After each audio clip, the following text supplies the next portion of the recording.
ধামের জন্য, চিন্ময় জগতের জন্য তিনি সুভদ্রা মহারানীকে অর্থাৎ যোগমায়া তাকে দায়িত্ব দিয়েছে।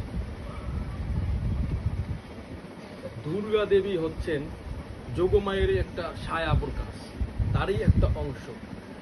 দুর্গা দেবী সবসময় জড়জগৎকে কন্ট্রোল করে থাকেন। তিনি তার দায়িত্বই হচ্ছে কৃষ্ণ বিমুখ করা। অর্থাৎ আমরা একসময় ভগবত ধামে ছিলাম, কিন্তু ভগবানের ভোগ করা দেখে আমাদের মনে ক্ষুদ্র বাসনা জেগেছে। আমাদের হৃদয়, আমাদের দেহ ভোগ করার বাসনা জেগেছে। যখন আমরা কোনো কিছু দেখি বা কাউকে ভোগ করতে দেখি বা কারো অট্টালিকা বা কারো টাকা পয়সা যখন দেখি, তখন আমাদের হৃদয়ে বাসনা জেগে যায়, আহা, আমরাও যদি এরকম বড়লোক হতে পারতাম, আমরাও যদি এরকম গাড়িতে চড়তে পারতাম, এরকম সুযোগ সুবিধা পেতাম। যতদিন না আমরা এগুলো দেখি ততদিন আমাদের ইচ্ছা জাগে না, কিন্তু কাউকে আমাদের সামনে দেখলে তখন আমাদের হৃদয়ে সুপ্ত বাসনা জেগে যায়। সবারই হয়তো বা জেগে, যারা শুদ্ধ ভক্ত তারা বাদে, আর যারা জড়জাগতিক ভক্ত আছে বা জড়জগতের এই বিশ্বব্রহ্মাণ্ডে যারা জড়জগতের ভক্তরা বা জড়জীব আছে, সবারই মনে একটা ক্ষুদ্র বাসনা জাগে যে আমিও যদি এরকম সুখ সুবিধা পেতাম।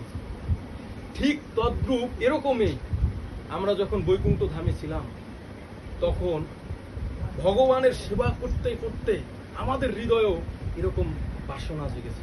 আহা, আমরা সব সময় ভগবানকেই সেবা করাই, কিন্তু আমিও যদি একটু সেবা পেতাম, আমাকেও যদি কেউ সেবা দিত, একটু ভোগ করতে পারতাম।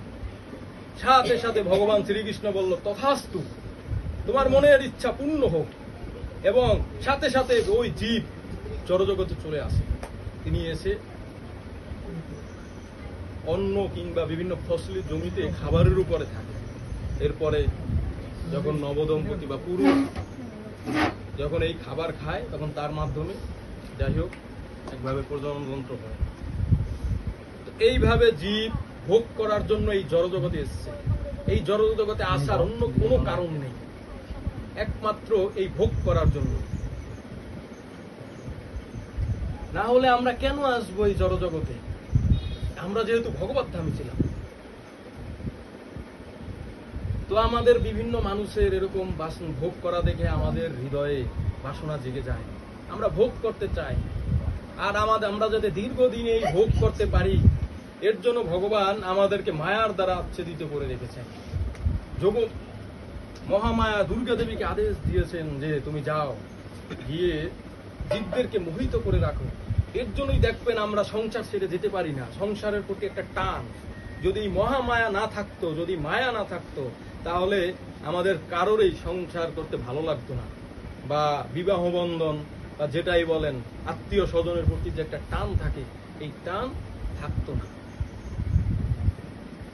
দেখবেন যারা শুদ্ধ ভক্ত বা যারা খুব ভালো সাধন ভোজন করে, বা আমরাই যদি কখনো একটু ভালো জপ করি বা ভালো শাস্ত্র অধ্যয়ন করি বা ভক্ত সঙ্গে থাকি, তখন আমাদের এত বাসনাও জাগে না এবং সংসারের প্রতিও অতটা টান থাকে না।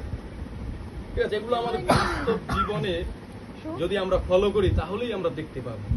কিন্তু যখনই আমরা সাধন ভোজন কমিয়ে দেই বা ভজন সাধন করি না বা অভক্তদের সঙ্গ করি, তখনই দেখবেন আমাদের মায়া বেড়ে যায়, আমাদের হৃদয়ে মায়ার সংখ্যা বেড়ে যায়। তখনই আমাদের সংসারের প্রতি একটা টান চলে আসে, তখন সংসার বন্ধনে আবদ্ধ হতে ইচ্ছা করে, বিবাহ বন্ধনে আবদ্ধ হতে ইচ্ছা করে। হ্যাঁ, তো যখন আমরা ভক্ত থাকি বা ভালো ভজন সাধন করি, তখন যোগমায়া আমাদেরকে আকৃষ্ট করে। তখন তিনি সবসময় কৃষ্ণের প্রতি আকৃষ্ট করায়। যোগমায়ার কাজই হচ্ছে আমাদেরকে সৎ গুণাবলী বা ভালো পথে বা ভালো দিকে রাখা। কিন্তু যখন আমরা পাপ কাজে লিপ্ত হই বা পাপের কথা চিন্তা করি,